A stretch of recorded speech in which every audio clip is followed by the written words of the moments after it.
Olá, muito bom dia. A partir de agora começamos a apresentar aqui pela sua TV Assembleia, canal 9.2 e Rádio Assembleia na frequência 96.9 nesta manhã de segunda-feira, dia 10 de novembro de 2025, o seu programa Diário da Manhã. O seu programa Diário da Manhã é que é a sua resenha política de todos os dias, que traz todas as informações para você, e eu te convido a acompanhar e participar do nosso programa Diário da Manhã, que ainda continua com a nossa apresentação durante toda essa semana. Semana que vem, o titular Ronald II reassume o comando do programa Diário da Manhã aqui pela sua TV Assembleia nesta segunda-feira. Segunda-feira que, por sinal, começou bastante movimentada. E sem perder tempo, bora saber como é que está a movimentação no Parlamento Estadual. Nós já temos uma repórter lá posicionada, é a nossa repórter Milena Dutra, a qual eu te agradeço e te desejo um bom dia, Milena. Muito obrigado. Qual é a expectativa nesta manhã de segunda-feira? Bom dia, Milena. Olá, muito bom dia, Henrique. Bom dia a todos. Nesta segunda-feira acompanhando o Diário da Manhã, aqui pela TV Assembleia, pela Rádio Assembleia. Estou aqui no plenário, mas hoje, como eu sempre reforço, não temos sessões ordinárias, porque elas acontecem de terça a quinta-feira. Amanhã, a partir das 9h30 da manhã, horário regimental, a gente começa a transmissão ao vivo, em tempo real, para você acompanhar os trabalhos dos parlamentares aqui na Assembleia Legislativa. Elas acontecem de terça a quinta. Amanhã, terça-feira, também teremos reunião da CCJ, e a semana segue com reuniões das comissões parlamentares, saúde, educação e outras comissões que se reúnem para debater e discutir os projetos de lei que entram em tramitação aqui no plenário na GBI. Tudo indica que teremos uma semana mais tranquila, uma semana com menos eventos aqui na Casa Legislativa. A semana que se passou tivemos vários eventos, sessões solenes, audiências públicas. Esta semana a agenda está mais tranquila, mas a programação está aberta, as atividades podem acontecer e quando acontecem a gente traz para você aqui os destaques, o resumo, as atividades parlamentares, para que você conheça o trabalho dos deputados estaduais que representam a população maranhense aqui na Casa do Povo. Então é isso, Henrique, eu volto com você. Eu te agradeço, Milena, muito obrigado pela sua participação aqui dentro do nosso programa. A Milena fez questão de destacar, vai ser uma semana com expectativa normal, porque quando tem muitos eventos, lógico que o Parlamento Estadual ele toma uma proporção muito grande. Mas essa semana será uma semana onde teremos 3 sessões plenárias no Parlamento Estadual, nós teremos as comissões de educação, a comissão de saúde, de assuntos econômicos, todas elas trabalhando efetivamente aqui no Parlamento Estadual. Teremos entregas de títulos, medalhas, homenagens na Assembleia Legislativa. Vai ser uma semana de intenso atividade dos parlamentares, de muito trabalho, mas não há nada de extraordinário, como teve semana passada, que foi a visita de ministros, de senadores, e aí ela toma uma proporção muito maior. Mas isso não quer dizer que o parlamento não esteja trabalhando, e muitos deputados estaduais ainda estão no interior do estado do Maranhão, logicamente trabalhando, retornando, vindo do interior, fazendo 4, 5, 6, até 10 municípios num final de semana. E a expectativa é de que hoje, a partir do meio-dia, uma parte grande desses deputados comecem a retornar à capital para poder amanhã estar presente na primeira sessão ordinária do Parlamento Estadual. Tem deputado que vem a partir de meio-dia, tem deputado que só vem à noite. E aí fica a expectativa. E os deputados que são da região sul do estado do Maranhão, esses vêm de voo. E às vezes eles vêm às 5 horas da manhã de amanhã, entendeu? Então é um detalhe que acontece muito no Parlamento Estadual. Por falar em movimentação, bora saber como é que foi a movimentação no Parlamento Estadual. A semana na Assembleia Legislativa começou com a realização do seminário Mais Mulheres na Política. O evento, promovido pela senadora Elisiane Gama, contou com a presença da presidente Iracema Vale, do governador Carlos Brandão e da ministra do STF, Carmen Lúcia. Estamos felizes de participar aqui junto com senadora, com a senadora Elisiane, com mulheres de movimento, com a ministra Carmen Lúcia, que hoje ocupa a mais alta cadeira na Corte de Justiça do país, e estamos muito felizes com esse evento. A possibilidade de mudar por uma maior participação democrática, competente, eficiente das mulheres brasileiras, porque a nossa história não tem sido uma história fácil, mas é uma história possível de ser mudada. Eu tenho o sonho ainda de que cada brasileira possa ser o que ela quiser, porque o nosso lugar é na vida. Muito obrigada. Na terça-feira, os deputados deram início às sessões plenárias da semana. Na tribuna, o deputado Cláudio Cunha falou sobre a pretensão de instalação de uma frente parlamentar da segurança pública na Assembleia Legislativa. Também na terça, aconteceu mais uma reunião da Comissão de Constituição e Justiça. Quase 20 matérias foram analisadas pelos deputados da CCJ. Quero fazer um destaque especial acerca de uma medida provisória apresentada pelo governador Carlos Brandão, que trata da gratuidade na carteira de habilitação, né, de veículos automotores, carteiras A e B para aquelas pessoas que estão inscritas no CAD único e que atendem diversas outras especificações que são muito bem detalhadas nessa medida provisória. Na semana, houve ainda a audiência pública da Comissão de Orçamentos para avaliar as metas fiscais do governo do Estado do segundo quadrimestre de 2025. Durante a semana, os deputados se reuniram com representantes de autoescolas do Maranhão para tratar sobre o novo processo para retirar a Carteira Nacional de Habilitação. A gente está fazendo esse debate com o sistema, a despeito de não ser uma matéria de competência da Assembleia, mas é algo que vai impactar aqui no Maranhão. É de suma importância esse debate. Inclusive, o debate está sendo feito hoje lá em Brasília, a respeito dessa desburocratização que eles querem fazer no processo de habilitação em todo o Brasil. Na quarta-feira, aconteceu sessão solene para celebrar a promulgação da lei que trata pacientes renais crônicos como pessoas com deficiência aqui no Maranhão, tendo seus direitos garantidos. A cerimônia foi proposta pelos deputados Wellington do Curso e Andréa Martins Rezende. Nada mais justo do que esse tratamento, essa classificação a partir da sanção desta lei. Fortalecer essa classe para que ela busque mais e mais direitos e reforçar as políticas públicas e ampliar as formas de tratamento. Na semana também houve audiência pública sobre a PEC 27 de 2024, conhecida como PEC da Reparação, que prevê Fundo Nacional de Reparação Econômica e de Promoção da Igualdade Racial.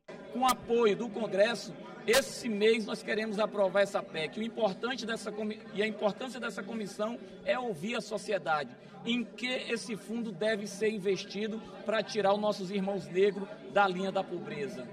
Os deputados realizaram uma sessão especial para ouvir a diretoria da empresa Equatorial Maranhão sobre os problemas no fornecimento de energia elétrica apontados pela população, especialmente do interior do estado. A sessão foi solicitada pelo deputado Fred Maia. A gente sabe que a Equatorial é uma empresa que vende energia, então são muitos problemas corriqueiros, né, apagões e problemas pontuais também, cobranças às vezes abusivas de juros, multas. Então a gente estava aqui para mostrar isso na pele para eles. Às vezes eles estão no topo da pirâmide e não estão sabendo o que está acontecendo lá embaixo. Elencamos todos os pontos que são sistêmicos, que estão encaminhados, e vamos tratar os casos individuais com a maior celeridade possível. Na quinta, houve sessão solene para a entrega da medalha Manuel Beckmann ao senhor João Teodoro Silva, presidente do Conselho Federal de Corretores de Imóveis. A homenagem foi proposta pelo deputado Dr. Iglesias Moisés. A contribuição do Dr. João para o mercado imobiliário, para o ensino de ciências imobiliárias, ela é inegável e, claro, a pedido dos nossos colegas, somos aproximadamente 8 mil corretores de imóveis aqui no estado do Maranhão. Nosso presidente Ismael Veras fez essa solicitação, a gente achou mais do que justo e estamos hoje felizes em entregar essa comenda. Sinto extremamente honrado, porque é uma comenda que me disseram é a mais importante que a Assembleia Legislativa do Estado do Maranhão concede às pessoas que com ela são agraciadas. Na última sessão plenária da semana, os deputados aprovaram um projeto de lei do Poder Executivo que institui auxílio financeiro e garante acesso imediato e prioritário à educação para crianças e adolescentes órfãos de vítimas de feminicídio e dispõe sobre assistência jurídica integral e gratuita pela Defensoria Pública do Maranhão, bem como a defesa de seus interesses indisponíveis e a articulação da rede de proteção pelo Ministério Público do Estado.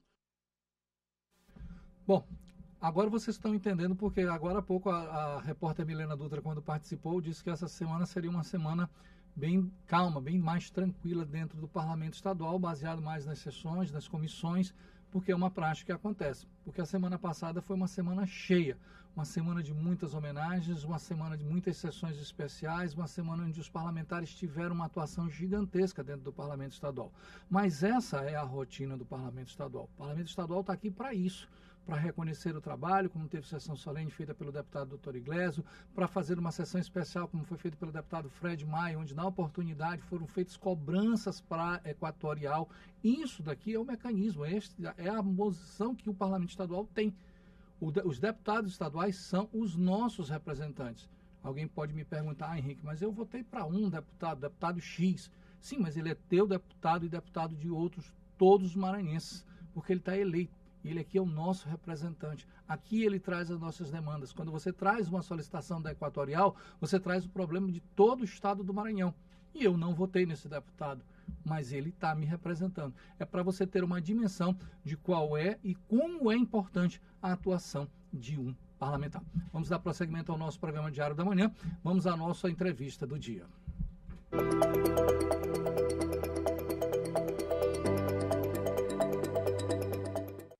Tribuna do Consumidor de hoje já está aqui conosco Ricardo Baldez, que é o diretor de orientação e atendimento do consumidor aqui do Procon Maranhão, já está aqui conosco, ao qual nós agradecemos muito a sua participação. E Ricardo, muito obrigado por ter vindo mais uma vez aqui conosco. E uma das primeiras solicitações aqui é da Ana Maria Costa, ela é professora, ela mora no bairro do São Bernardo. E diga-se passagem, a pergunta dela é muito interessante.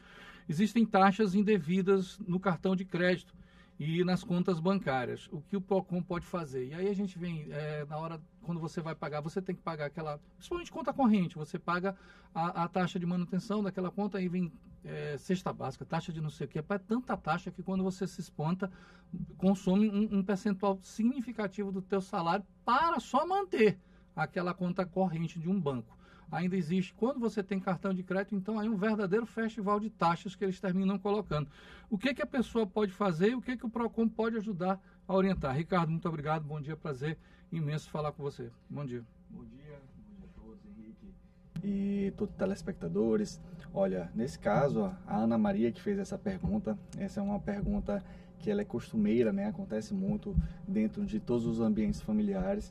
Nesse caso, quando há uma cobrança indevida, seja essa por uma taxa ou por um seguro, a gente precisa primeiro saber se essa cobrança ela foi informada previamente. É possível que nos cartões de crédito, nas contas bancárias, exista sim algum tipo de taxa. Como eu falei, se for seguro, se for alguma taxa chamada cesta básica, existe muito mesmo, mas é permitido aí desde que essa taxa ela seja informada àquele consumidor previamente. Se não for informada previamente ao consumidor, trata-se de uma cobrança indevida e aí a gente vai para mais um dispositivo previsto lá no Código de Defesa do Consumidor, é o artigo 42. Caso o consumidor tenha realizado o pagamento dessa taxa, ele vai ter direito ao reembolso, a restituição em dobro daquele valor. Tá? Isso está previsto no artigo 42 da Lei 8.078 de 1990, que é o Código de Defesa do Consumidor. Então, aconteceu com o consumidor, ele pode tentar resolver diretamente com a empresa, se não resolver, ele pode buscar o Procon. Agora, eu detalhe, como é que eu posso provar que eles me informaram? Porque sempre quando a gente se espanta, está lá. Quando você tira, às vezes a gente sabe o valor que você tem, você saca 5 mil reais, aí vamos supor você ganha 5 mil, aí você saca 500, você jura de pé junto que você vai voltar lá ter 4.500, quando você espanta tá 4.400, e tu, vixe Maria, primeiro 100 conto meu, de onde é que tiraram? Aí tu vai ver taxa de manutenção de conta, cesta básica de não sei o quê, quando você, e aí, mas eu não solicitei nada disso, como é que eu provo isso? Pronto, aí, nós estamos falando do consumidor. Consumidor, tô falando de Henrique. O consumidor é a parte mais, e o Henrique ele pode ser o consumidor, e ele pode ser a parte ele é a parte mais vulnerável da relação de consumo. Então, quando o consumidor, quando foi feito com a defesa do consumidor, esse ônus de provar, ele não é do consumidor. Quem tem que provar quando o consumidor alega é a empresa, porque a gente está falando de um público vulnerável. O público ele não tem como comprovar isso, entendeu? Então o consumidor não vai ter como comprovar. Então ele alega, mas quem tem que comprovar que informou previamente ao consumidor é a empresa. O consumidor só vai alegar. Então, em regra, presume-se que aquilo que o consumidor está falando é verdadeiro e a empresa, para realmente se resguardar, precisa comprovar que informou previamente ao consumidor. E aí eu tenho que procurar o Procon? Pode procurar o Procon, pode e deve. Beleza, maravilha. Tem uma outra situação aqui que eu achei muito interessante, que é do agente imobiliário, que mora aqui no Recanto do Vinhais, José Augusto Lima. Isso é muito comum acontecer. Às vezes você passa por uma situação que tem que fazer uma reclamação. Às vezes acontece numa quinta-feira à noite. Na sexta-feira tu tem que ter o dia já todo ocupado, tu tá pegado demais. Aí chega sábado e domingo tu não consegue fazer. Aí tu na segunda-feira tu fica assim, meu Deus, mas eu ainda tenho prazo para reclamar no Procon, porque aquilo foi quinta-feira à tarde que aconteceu comigo, e o dia tava pegado, eu tinha que buscar menino em colégio, não sei o que mais, aí não deu na sexta-feira, passou o final de semana, já tá com 4 dias. Qual é o prazo ainda para fazer essa reclamação? Pronto. Em regra, quando acontecer algo que remeta à relação de consumo, o consumidor tem um prazo de 5 anos para abrir uma reclamação. Glória. Tá? Ele tem um prazo de 5 anos. Mas era 5 dias. Em algumas situações específicas, como por exemplo garantia, por exemplo, o consumidor comprou uma calça, o prazo de garantia para reclamar de um produto é de 90 dias, ou seja, dentro daqueles 90 dias, se eventualmente acontecer algum dano que não for causado pelo consumidor, algum dano, por exemplo, a calça descosturou, o consumidor tem um prazo de 90 dias para buscar os órgãos de proteção e defesa do consumidor para registrar aquela reclamação.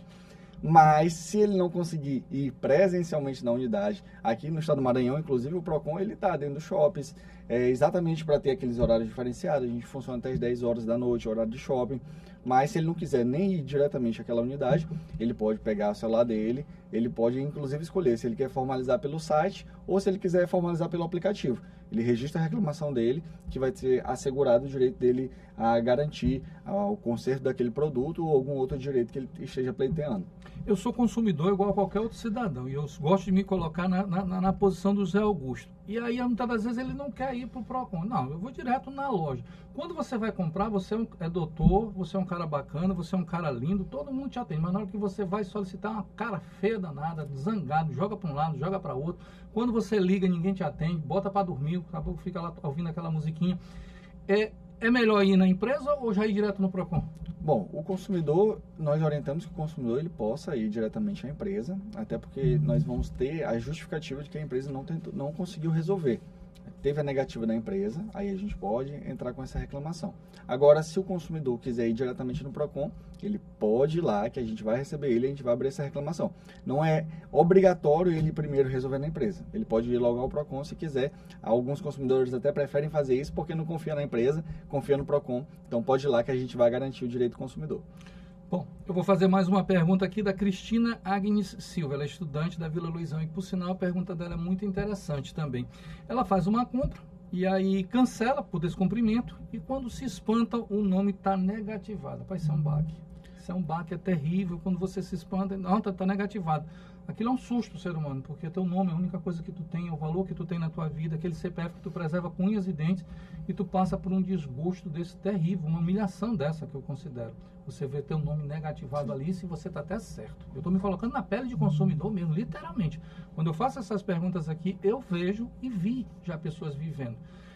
O que fazer nessas horas, Ricardo? Pronto, nós estamos falando de um produto, um serviço que foi contratado e não chegou no prazo determinado, ou seja, já existe o descumprimento da oferta. Isso está previsto lá no artigo 35 da Lei do Consumidor, né? Que é o Código de Defesa do Consumidor, Lei 8.078 de 1990.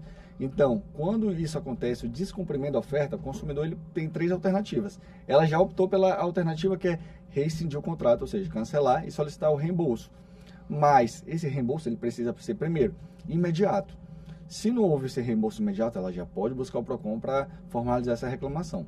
Mas, além disso, houve uma negativação junto aos órgãos de proteção ao crédito, o que é ainda mais grave. Então, primeiro, ela busca o órgão, o PROCON, para formalizar essa reclamação, mas ela também pode buscar uma indenização por danos morais.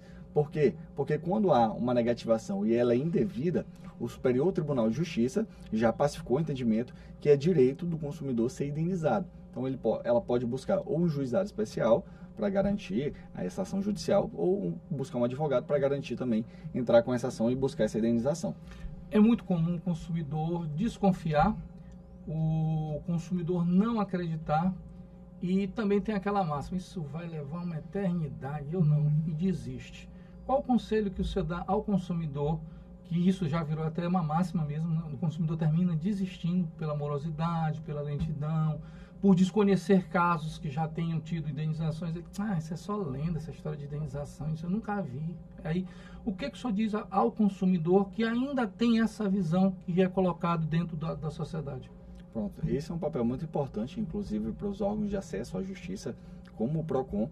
O PROCON ele precisa resolver os casos para ter essa legitimidade, para que quando o consumidor tenha o direito violado, ele vá, obviamente, ao órgão, que é o PROCON, ou ao Poder Judiciário. Então, a gente orienta que o consumidor, sempre que teve um direito violado, ele busque, de fato, as instituições para garantir seu direito. Nesse caso, não pode passar em branco. O consumidor informado, ele vai ser um cidadão respeitado, mas isso ele precisa confiar nas instituições para garantir o seu direito. Esse caso, por exemplo, como eu falei, o Superior Tribunal de Justiça já pacificou o entendimento, não cabe interpretação. Nesse caso, se houve essa negativação indevida e o nome do consumidor ele não estava nesse rol de inadimplentes, ele deve sim receber uma indenização por danos morais. Ricardo, eu só posso te agradecer mais uma vez pela tua participação aqui dentro do nosso programa. Tenha um bom dia, muito obrigado e até a próxima segunda, se Deus quiser. Bom dia, até a próxima. Se o consumidor precisar, ele pode buscar o PROCON para resolver seus problemas. Bom, conversamos com o Ricardo Baldez, ele é do PROCON, e o que o Ricardo colocou agora há pouco é o que nós devemos entender. Criaram-se lendas, mentira dita 1000 vezes torna-se verdade. E o consumidor termina acreditando nisso, de que não deve buscar seu direito, que não deve buscar aquilo que é seu, que deve desistir, que isso daí não vai dar em nada, que não acontece nada. Não, isso são mentiras, isso são fake news que são colocadas justamente para o consumidor desistir. Ah, isso é perda de tempo, tu vai levar 10 anos e não vai ganhar absolutamente nada, tu só vai ter raiva, aquilo vai dormir numa gaveta eternamente. Parem de acreditar nisso. É preciso que a sociedade, nós consumidores, eu estou me colocando nesse rol, nós precisamos acreditar que temos órgãos sim de controle, que temos órgãos sim de fiscalização, é o caso do PROCON, que está justamente para isso. Ah, vai demorar? Demora, mas eu vou buscar o meu direito, é meu, é um direito sagrado, isso já está pacificado, isso daí é uma lei, é clara, já é um entendimento claro. Então, se é claro, vou buscar o que é meu. Agora, se todos nós começarmos a acreditar na mentira que é plantada, aí nós vamos continuar desistindo e as empresas, infelizmente, não são todas, as que não usam de boa fé, vão continuar aplicando a mesma coisa, porque eles colocam uma mentira, a gente acredita e termina desistindo. Então, busque o PROCON, busque o órgão que vai lhe ajudar, porque esse é o caminho. Vamos dar prosseguimento ao nosso programa Diário da Manhã, para saber o tempo e a temperatura com a nossa repórter Paula Torres.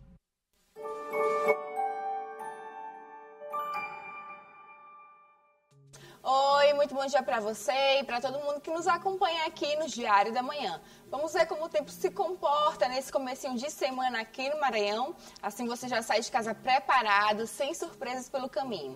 Começando pela nossa querida ilha de São Luís, no litoral, o sol aparece entre muitas nuvens ao longo do dia e o céu deve ficar nublado em alguns momentos. À noite, as nuvens continuam por aqui, mas nada de chuva. As temperaturas variam entre 26 e 33 graus. Calor típico, então vale apostar em roupas leves e não esquecer a garrafinha de água. Agora, lá em Santo Amaro do Maranhão, no nosso encantador Parque dos Lençóis, o cenário é bem parecido.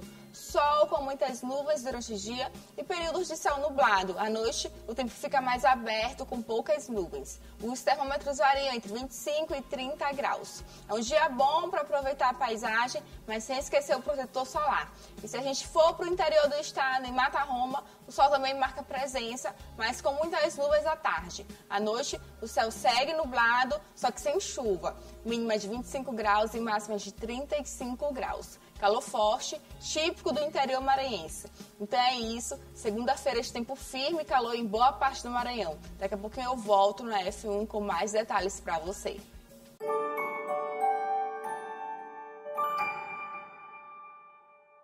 Agradecendo a nossa repórter Paula Torres, isso tem sido uma rotina aqui, quase todos os dias ela colocando.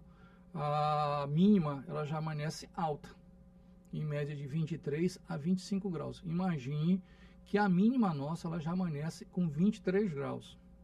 Tem estados do Brasil que a máxima está dando 23. E o Maranhão está amanhecendo com a mínima, com 23. E você já vê que a alta temperatura é enorme. Há outro detalhe, durante o transcorrer do dia, no ápice do dia, por volta de meio-dia, 1h da tarde, existem municípios do estado do Maranhão que a temperatura está alcançando 35 graus. Não é brincadeira. Então é necessário que todos nós adotemos roupas leves, roupas que protejam o corpo e também utilize, caso você trabalhe no sol, onde você tenha que ter uma exposição ao sol, use hidratante ou roupas específicas para isso e protetor solar. Existem muitos trabalhadores que têm que trabalhar no dia a dia e estão expostos ao sol. Você imaginou 11h30, meio-dia, com uma temperatura na casa dos 35 graus. isso faz um mal terrível à sua pele. Então, caminho é utilizar protetor solar, roupas adequadas e se proteger. Isso acontece todos os anos no estado do Maranhão. Essa média tem sido essa. Então, o caminho agora é de proteção e esperar chegar o mês de dezembro para janeiro, onde com certeza vai começar a chover, não só na capital maranhense, como também em todo o estado do Maranhão, e a temperatura vai melhorar e muito. Vamos dar prosseguimento ao nosso programa, vamos saber como é que está o trânsito na capital maranhense. E olha, eu vou para um corredor que está completamente congestionado. Mas um detalhe a ser dito nesse trânsito aqui na capital maranhense. Final da Avenida dos Africanos, ali do lado da Rádio São Luís, entrada para quem vai para a Avenida Vitorino Freire. Está tendo uma manifestação de moradores ali naquela região. Eu entendo perfeitamente a necessidade de que os moradores precisem fazer as suas solicitações, as suas reclamações para que sejam feitas obras. Agora, é necessário entender o que está acontecendo dentro do processo. É uma área que precisa? Não tenho a menor dúvida. Aquele trecho ali da Vitorino Freire, da Areirinha, que vai passar ali da Rádio São Luís, passar pelo Banco do Brasil, Tribunal Regional Eleitoral, Tribunal Regional do Trabalho, tudo ali, aquele trecho ali, até lá em cima, para quem vai para Camboa, é uma área que precisa, Vitorino Freire todinha precisa de muita obra a ser feita. Agora, preciso entender que a Avenida Kennedy está em obra nesse exato momento. Está em obra. Então, se você botar dois corredores muito próximos um do outro em obra, trava o centro da cidade. Trava. Então, eu acredito que os moradores precisam entender que o governo do estado do Maranhão, a prefeitura de São Luís, eles estão conscientes da necessidade. Mas as obras estão acontecendo do lado da Avenida Kennedy. É ter um pouquinho de paciência. E aí você vê que o corredor está todo congestionado. Seja para quem passa pela Vitorino Freire, com sentido para quem vai passar ali na Avenida Kennedy, até para quem vai para Camboa, ela vai seguir reto, ou quem vai pegar na Vitorino Freire, saindo da Africano, sentido para quem vai ali para a área da rotatória, que vai dar acesso à Avenida dos Portugueses e ao anel viário. Esse trecho todo está congestionado agora nessa manhã, tudo isso em virtude de manifestação. E outro detalhe que está me chamando muito a atenção nessa manifestação, e é necessário ser colocado, é que parece que tem um dedozinho ali de coisas estranhas que estão acontecendo. E isso daí deixa a gente muito triste, porque eu creio que a necessidade dos moradores de solicitarem a obra é bem-vinda. Sim, concordo plenamente. Agora, quando tem dedos intencionais, aí a gente já começa a ficar triste. Eu acredito que o governo do estado do Maranhão, através da Secretaria de Infraestrutura e a Prefeitura de São Luís, estão conscientes da necessidade de obras que serão feitas ali. E serão feitas. Há de se lembrar também que lá no Anil, lá embaixo, na Casimiro Júnior, também está em obra. Então são dois trechos praticamente na mesma região que estão em obras. Casimiro Júnior, lá em frente ao Lítero, e a Avenida Kennedy todinha, da entrada da final da São Marçal até lá embaixo. Então são duas obras grandes que estão acontecendo ao mesmo tempo, e se você colocar paralela a isso uma terceira obra, a cidade de São Luís vai estrangular. Então acredito que os moradores precisam ter um pouquinho mais de paciência e saber esperar o momento certo, que a obra vai chegar. Porque os dois, tanto o governo do estado do Maranhão como a prefeitura, é algo que eu admiro muito, os dois estão com a mesma consciência de trabalhar e trabalhar demais. Vamos dar prosseguimento ao nosso programa e vamos falar sobre a audiência dos moradores. Audiência pública foi para tratar do atraso nas entregas das casas do Residencial Mato Grosso, empreendimento do programa Minha Casa Minha Vida, situado na Vila Coquilho, na zona rural de São Luís. O encontro com os contemplados foi proposto pelo deputado estadual Wellington do Curso. Nós temos lá 3.000 casas que foram construídas já há muito tempo. Uma luta antiga de mais de 5 anos nós temos lutado para que essas casas sejam entregues. Essas casas não foram finalizadas ainda. Tivemos alguns crimes ambientais que nós denunciamos na época ao Ministério Público Estadual, Promotoria de Meio Ambiente, Ministério Público Federal e a Caixa Econômica, que é responsável pelas construções. Essa etapa já foi vencida, já foi melhorada a situação com relação à água que estava sendo despejada diretamente no mangue. E hoje, uma audiência aqui na Casa do Povo, na Assembleia Legislativa, para dar ouvidos a essa população, essa comunidade que aguarda ansiosamente pela entrega dessas chaves. A Lê é um dos beneficiários contemplados e que desde 2012 aguarda as chaves da casa que nunca foram entregues. Um momento desse nem só tão importante, como é maravilhoso também de nós, pessoas que estão sendo contempladas no Residencial Mato Grosso, estar adquirindo nossos direitos e também sair daqui com aquele gosto que a gente está sendo representado e também que não só nossos direitos e que a gente possa, algo vir acontecer, a gente está garantido dentro da lei. Cristiane vive a mesma situação. Agora, com a audiência realizada na Assembleia, ela espera que o problema seja resolvido com o apoio do Parlamento Estadual. Nós estamos precisando de nossas casas, nós queremos nossas casas. E agora é mais uma esperança que a gente vai ter logo nossas casas. São mais de 3.000 famílias de baixa renda que esperam as casas. Boa parte dos beneficiários mora de aluguel, enquanto aguarda a entrega das moradias. Sou ex-morador de rua e tive a oportunidade de conhecer a Defensoria Pública na época, né? Eu estava frequentando o Centro Pop e a Defensoria Pública, como o Centro Pop, também me ajudaram muito e fez eu ser contemplado agora com essa casa. E agora eu estou sozinho, esperando aqui. Graças a Deus apareceu agora o Wellington, né? Para dar essa força para nós. Que a gente possa vir receber nossas casas, que a gente está na espera, morando de aluguel, com filho pequeno, entendeu? Dependendo de dinheiro que não é essas coisas. E a gente só quer a entrega da chave das nossas casas, que fizemos a vistoria no começo do ano e até agora já estamos no final do ano e nada. O advogado Caio Matos, que acompanha o caso, participou da reunião e falou sobre a problemática vivenciada pelos contemplados pelo programa Minha Casa Minha Vida. O problema mais grave que a gente identifica agora, que é um problema geral, é a razão do fato de que ainda não foi entregue as casas.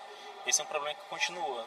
As pessoas querem receber suas residências, mas infelizmente não receberam ainda. A gente vai encaminhar para a Procuradoria Federal, para que a Procuradoria Federal faça os seus devidos atuações, seus devidos trabalhos. O deputado Wellington do Curso ouviu as queixas dos contemplados e sugeriu a realização de uma nova audiência com a participação de autoridades públicas da esfera federal. A audiência já está marcada para o dia 17 de novembro, às 2h, no auditório da Assembleia Legislativa. O parlamentar destacou ainda os principais encaminhamentos dados depois da reunião desta sexta-feira. Vamos fazer uma vistoria em loco, lá nas casas, para verificar a situação e, principalmente, para que todos os órgãos, governo federal, governo estadual, governo municipal, o que falta para entregar essas casas.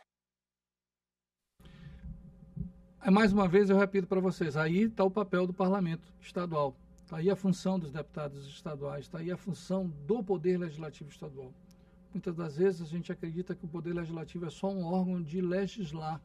Não, ele legisla e ele também busca solucionar todas as demandas da população. Aqui estão os 42 representantes dos 7 milhões de maranhenses. Eu não votei no deputado Wellington, mas ele está me representando. Eu não votei na deputada Helena, mas ela está me representando. Eu não votei no deputado Glaubert, mas ele está me representando. Ele representa uma região que votou nele, no eleitor que votou nele, mas ele representa o estado do Maranhão. Quando ele busca uma demanda, quando ele busca uma necessidade da população, ele está me representando, mesmo que ele não tenha tido meu voto. Porque aqui, dentro do Poder Legislativo Estadual, é o que eu coloco, é o caminho e o local que se soluciona todas as demandas da população. Entendam, o parlamento é isso, o poder do povo. Aqui é a casa do povo. Aqui é nosso lar, é a nossa casa. Aqui as minhas demandas, as minhas necessidades, aquilo que eu preciso, é encontrado um jeito de ser solucionado por meio dos parlamentares. Eu vou finalizar o programa Diário da Manhã, desta segunda-feira, dia 10 de novembro, prometendo que estaremos de volta amanhã para mais uma edição do Diário da Manhã. A gente fica aqui pela TV Assembleia e continua somente na Rádio Assembleia na frequência 96.9. A todos fiquem com Deus. Muito obrigado. Tchau, Brasil.